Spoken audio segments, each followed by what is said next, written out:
مجھے بتائیے جب باپ کا جنازہ اٹھتا ہے، ماں کا جنازہ اٹھتا ہے، رشتے دار جمع ہوتے ہیں آنسو پوچھنے کے لیے، چچا آ کے کھڑا ہو جائے گا بیٹا میں تمہارے باپ کی طرح ہوں، پھوپھا آ کے کھڑا ہو جائے گا بیٹا میں تمہارے باپ کی طرح ہوں، ماموں آ کے کھڑا ہوگا بیٹا میں تمہارے باپ کی طرح ہوں، موسا آ کے کھڑا ہوگا میں تمہارے باپ کی طرح ہوں، چچی آ کے کھڑی ہو جائے گی میں تمہاری باپ کی طرح ہوں، مامی آ کے کھڑی ہوگی میں تمہاری ماں کی طرح ہوں، پھوپھی آ کے کھڑی ہوگی میں تمہاری ماں کی طرح ہوں، خالہ آ کے کھڑی ہوگی میں تمہاری ماں کی طرح ہوں۔ میرے عزیز سچ بتانا، اس دل سے پوچھ جس سے ماں باپ کا سایہ اٹھ گیا ہو، جس نے اپنے کاندھے سے ماں باپ کا جنازہ اٹھایا ہو، باپ کی طرح ہونا اور ہوتا ہے، باپ کا ہونا اور ہوتا ہے، ماں کی طرح ہونا اور ہوتا ہے، ماں کا ہونا اور ہوتا ہے۔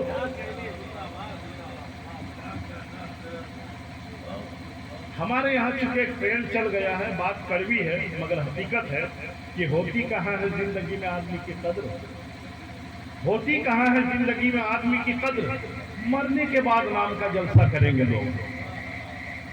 عظمت والدین کے جتنے جلسے ہو رہے ہیں قاری صاحب حضرت، نیا ٹرینڈ چلا ہے پچھلے 10-12 سالوں میں، عظمت والدین کانفرنس، عظمت والدین کانفرنس۔ ٹاپک غلط نہیں ہے، عنوان غلط نہیں ہے، بینر غلط نہیں ہے، مگر مجھے سوال نیت پر ہے، عظمت والدین ہمیشہ مرنے کے بعد کیوں؟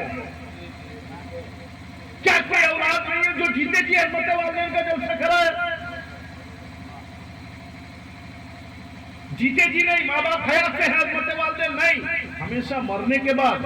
یاد رکھیے گا، جیتے جی ماں باپ کی قدر کرے، جیتے جی قدر کرے۔ اور جس شخص نے جیتے جی قدر کر لی نا، اگر ماں باپ کے بوڑھے لب حرکت میں آ گئے اور دعا دے دیا نا، اولاد ذرے کمتر بھی ہو تو عرش کا ستارہ بن کے چمکے گی انشاءاللہ۔ مگر ہمارے نوجوانوں میں ماں باپ کی قدر کہاں، ہم ماں باپ کی قدر کرتے کہاں ہیں؟ رگوں میں جب خون گرم دوڑتا ہے، زبان میں بولنے کی طاقت آتی ہے تو ہمارا لہجہ، ہمارا تیور بدل جاتا ہے اور ہم ماں باپ کو ماں باپ نہیں کہتے، بڑھو ادھر نہیں کہا جاتا ہوگا، ہمارے بوکاروں میں کہا جاتا ہے باپ کو بڑھو، ماں کو بڑھیا۔ اللہ اکبر۔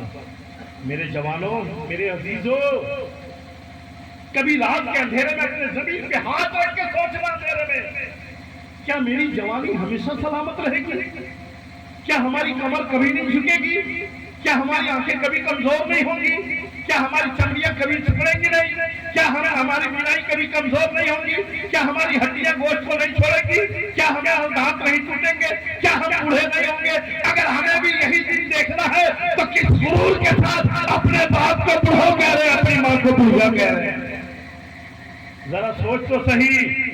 میرا باپ وہ باپ ہے، جب مجھے کاندھے پہ لے کے نکلتا تھا تو دوستوں کے درمیان جب میرا انٹروڈکشن تعارف کراتا تھا تو کبھی نام لے کے نہیں پکارتا تھا۔ میرا باپ کہتا تھا میرا دلارا ہے، میرا سونا ہے، میرا ہیرا ہے، میرا چاند کا تارا ہے، میرا بڑھاپے کا سہارا ہے، میری امانت ہے، میری دولت ہے، میرا خزانہ ہے۔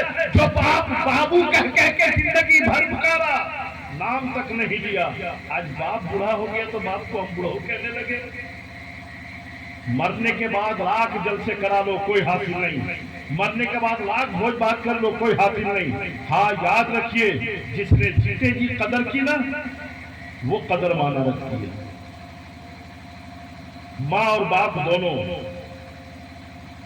خوش نصیب ہیں۔ حضرت مولانا عبد المبین صاحب جو الحمدللہ اپنے والد مرحوم جناب کیا ہے نور الہدیٰ قاضی صاحب کے اصالہ ثواب کے لیے یہ چہلم کے موقع پر مجلس تعزیت کا اہتمام کیا ہے۔ دیکھیں اللہ تبارک و تعالیٰ ان کے اخلاص کو قبول فرمائے اور ان کے والد مرحوم کو قبر میں نور و انوار کا برکہ عطا فرمائے۔ میں صرف یہ 2-3 باتیں عرض کرتا ہوں۔ ماں باپ کی قدر کریں، پہلے سمجھے ماں باپ کیا ہے، سمجھے۔ آج کل بچوں کی شادی اگر کرا دی جائے نا، پھر اس کے بعد ماں باپ کا حق کیا ہے اولاد بھول جاتی ہے، اولاد بھول جاتی ہے۔ بعض بچے تو اتنے نیڈر اور اتنے جری ہوتے ہیں، وہ کہہ دیتے کیا کیا میرے ماں باپ نے، پیدا کر کے چھوڑ دیا، یہ تو جانور بھی کرتا ہے۔ باقی لائف میں جو بھی اسٹرگل کیا، جو بھی کمایا، ارے ہوٹل میں پلیٹ دھویا، جھاڑو لگایا، کافی کچھ محنت کیا، تب جا کر آج اس مقام پر ہے۔ ماں باپ کا کوئی یوگدان نہیں۔ کیا کیا ماں باپ نے؟ میرے عزیز کبھی یہ لہجہ اختیار مت کرنا، خدا کی قسم میں دل کی آواز نکال رہا ہوں، کبھی یہ لہجہ مت اختیار کرنا۔ میں مانتا ہوں میرے ماں باپ نے کچھ نہیں کیا، میں مانتا ہوں، مجھے تسلیم ہے مگر ایک بات بتا، میرے ماں باپ نے کچھ نہیں کیا، یہی کیا کم بڑا احسان ہے کہ ماں باپ ہمارے وجود کا سبب ہے؟ ماں باپ ہمارے وجود کا سبب ہے کیا؟ یہی کم بڑا احسان ہے؟ اب کہتے کیا کیا ماں باپ نے؟ کبھی ماں کو سمجھایا قریب سے؟ کبھی باپ کو سمجھا؟ جب باپ بنو گے تب پتا چلے گا، کبھی جب ماں کا درد محسوس کرو گے تب پتا چلے گا۔ ایک لڑکی شادی ہو کر کے جب آتی ہے، وہ آنگن چھوڑتی ہے، باپ کا آنگن جہاں مہک رہی ہوتی ہے، 20 سالہ زندگی جہاں پر گزارا، 25 سالہ زندگی جہاں پر گزارا، بھائیوں کے ساتھ، بہنوں کے ساتھ، ماں باپ کے آغوش میں، ایک اجنبی پر بھروسہ کر کے سب کو چھوڑ کے جاتی ہے۔ ایک عورت کی قربانی آپ کیا سمجھ رہے ہیں؟ باپ کو چھوڑ دیا، ماں کو چھوڑ دیا، بھائی کو چھوڑ دیا، بہن کو چھوڑ دیا، سہیلی کو چھوڑ دیا، سخی کو چھوڑ دیا، گھر بار چھوڑ دیا، ایک اجنبی پر بھروسہ کر کے۔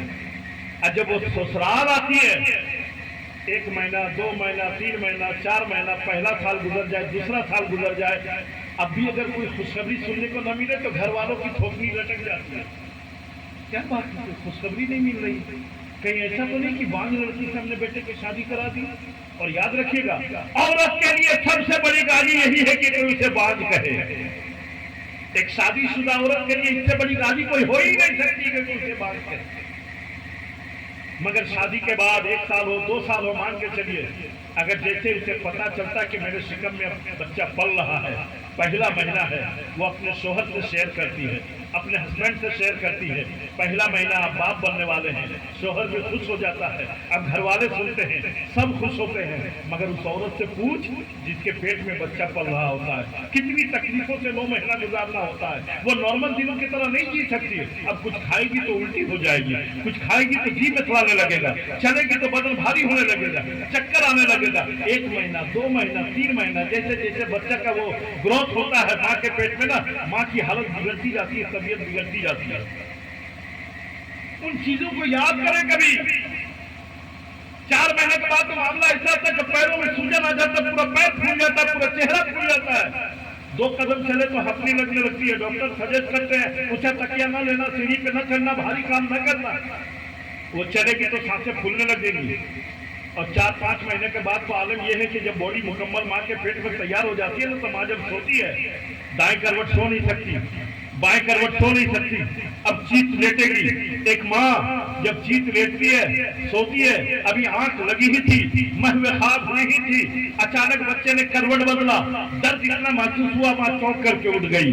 درد ہو رہا ہے، ماں کو نیند نہیں آ رہی ہے، تکلیف میں ہے، مگر دنیا کی ہر ماں اس درد کو برداشت کر لیتی ہے، اس خوشی کو امید پر کہ جس دن میرا بیٹا دھرتی پہ آئے گا میں مکمل ہو جاؤں گی، میں مکمل ہو جاؤں گی، میں مکمل ہو جاؤں گی۔ ایک ماں کو سمجھا آپ نے؟ ہم سمجھتے ہیں ماں کی قربانی کو، اور پیدائش کے وقت میں اللہ اکبر کتنی امید سے 9 مہینے کی تکلیفوں کی ایک ماں گوارا کرتی ہے۔ امید کیا ہوتی ہے؟ جس دن میرا بچہ دھرتی پہ آئے گا مجھے مکمل کرے گا۔ دنیا کی ہر عورت کی تمنا ہوتی ہے، ڈیلیوری کی تکلیف کس کو نہیں پتا؟ ایک ماں درد کے کتنے دھچکوں کو برداشت کرتی ہے۔ نہ جانے کتنی مائیں دنیا میں ایسی ہوتی ہے جو اپنے بچے کو دنیا دکھانے کے انتظار میں خود دنیا چھوڑ جاتی ہے۔ سمجھ گئے؟ خود دنیا چھوڑ جاتی ہے، اور اس کے باوجود بھی جب بچہ بول نہیں پاتا، جب بچہ منہ سے کچھ کھا نہیں پاتا، ماں اس کے باوجود بھی، وہ ماں جس نے 9 مہینے تک اپنے پیٹ میں رکھا، وہی ماں اپنے بدن کا خون دودھ کی شکل میں 2 سال تک بچے کو پلاتی ہے۔ یہ ہڈیوں میں طاقت یوں ہی نہیں آتی، یہ زبان میں بولنے کی تاثیر یوں ہی نہیں آتی، یہ فکر بالغ ایسے ہی نہیں ہوتی۔ ماں کے دودھ کا اثر ہوتا ہے، ماں کی غذا کا اثر ہوتا ہے۔ آپ دیکھیں ہاسپٹل میں بھی سلوگن لکھے ہوتے ہیں، دنیا میں کتنوں قیمتی سے قیمتی آرٹیفیشل آپ بناوٹی دودھ لے آئیے، مگر کہتے ہیں کہ ماں کا دودھ ہی بچے کے لیے سروپرتھم اور اتم ہے۔ ماں کا دودھ ہی، اس کے متبادل کوئی نہیں ہے۔ اور باپ کی قربانی یاد رکھیے گا، پچھلے 25-30 سالوں میں اکثر یہ جملہ کہتا ہوں، قاضی صاحب قبلہ، پچھلے 25-30 سالوں میں ہمارے یہاں ماں کے حوالے سے اتنے اشعار پڑھے گئے اور اتنی تقریریں کی گئی ماں کی شان میں۔ یہ شعر میں دیکھنا چاہتا ہوں ماں کا دیوانہ کون ہے، میں دیکھنا چاہتا ہوں ماں کا وفادار ہے، میں